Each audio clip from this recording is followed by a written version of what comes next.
अमरावतीमध्ये आमदार बच्चू कडू यांची उद्या दुपारी 1 वाजता महत्त्वाची पत्रकार परिषद होणार आहे। अमरावतीतील प्रहारचा उमेदवार द्यायचा की पाठिंबा द्यायचा याबाबतचा निर्णय उद्या जाहीर करणार असल्याचं बच्चू कडू यांनी सांगितलंय।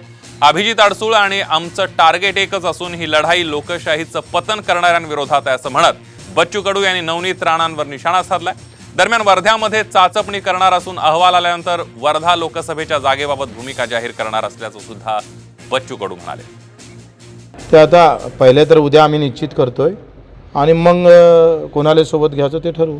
एक तर पाठिंबा द्यायचा का जाहीर करायचा उमेदवार उद्या निर्णय 1 वाजता होईल। ते अभिजितरावचं जे काही टार्गेट आहे किंवा आमचं जे आहे ते जे लोकशाहीचं पतन करणारा जो उमेदवार आहे याच्यासाठी ही लढाई आहे।